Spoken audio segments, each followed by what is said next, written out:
Ah, moi je peux partir en vrai en 2 minutes. Je fais le Usher, vous connaissez ça là? Il a quand même repris le Non, vous écoutez pas Usher Oh, bam. Quand même. C'est bien qu'on parle de Usher parce que je voulais vous parler un peu d'inspiration.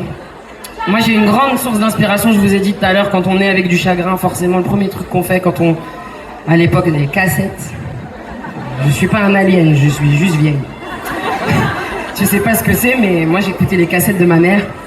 Et forcément tu recherches quelque chose qui va faire écho à ce que t'as dans le cœur. Moi la première voix que j'ai entendue, et elle ne m'a plus jamais quittée, je me suis dit ok, je veux... Je me suis pas dit je veux devenir lui, mais ça m'a... Charles Aznavour. Première cassette. J'ai entendu sa voix. En plus, à l'époque, je sais pas, ça doit paraître trop bizarre pour ceux qui ont genre moins de 10 ans ou 12 ans.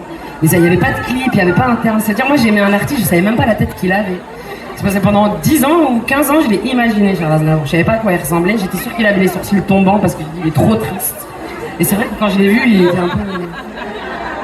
Ça se voyait qu'il était triste, il aimait la tristesse. Et ça m'a suivi toute ma vie, ça me poursuivra toute ma vie parce que des artistes avec une plume pareille, avec une façon de dire les mots, même comme il disait je t'aime, ça n'avait rien à voir avec les autres, c'était vraiment exceptionnel, il me manque tous les jours, vraiment. Ça, c'était ma première source d'inspiration et toutes les chansons tristes, et plus tristes les unes que les autres. Mais j'ai une deuxième source d'inspiration, parce que je ne suis pas que triste, je ne suis pas que née avec du chagrin. Je suis née avec une force, mesdames et messieurs. Mais je ne l'ai pas inventé. C'est pas quelque chose que, c'est pas une ressource qui est arrivée comme ça. Non, c'est un héritage. Et ça me fait plaisir de pouvoir parler de ça parce que je vous ai dit, j'ai une émotion à être à Aubagne ce soir. Parce que moi j'ai toute ma famille, on est tous à Paris et en banlieue parisienne. Donc j'ai grandi avec toute ma famille, toute réunie. Et non, pas ça, pas ici les amis. J'ai épousé un Marseillais, s'il vous plaît, respectez-moi. Ouais. Nous, chez nous, il n'y a pas de problème. Ouais. Moi c'est Charles, lui c'est Jules, chacun son... Non, on aime tout, il n'y a pas de problème, c'est la famille. Je vous disais, il y a une émotion particulière, c'est que la seule personne qui est partie de Paris et de sa banlieue pour vivre ailleurs, c'est la grande sœur de ma maman, c'est ma tata, et elle vit à Aubagne depuis plus d'une dizaine d'années. Donc c'était trop... avec mon tonton, et c'était trop émouvant en fait quand j'ai vu dans la liste des concerts que j'allais faire cet été au Bagne, j'ai dit je vais aller chanter chez Tata et Tonton, genre ils habitent à 2 minutes quoi, c'est un truc de fou. Elle est venue vérifier si la scène se montait bien depuis 2 jours, elle me disait je filme les gens pour savoir si tout va bien. Et donc ils sont là tous les deux ce soir. Et je parlais de mon inspiration, et moi je dois vous dire que bon voilà, j'ai une grand-mère qui était veuve à 30 ans. Il y a eu les histoires de la vie qui font qu'on n'est pas forcément toujours élevé par son papa. Moi ça a été mon cas, j'ai pas été élevé par mon papa.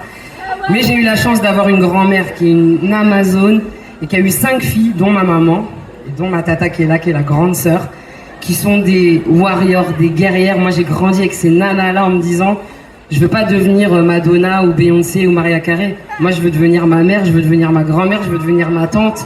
C'est à ces femmes-là que je veux ressembler en étant adulte.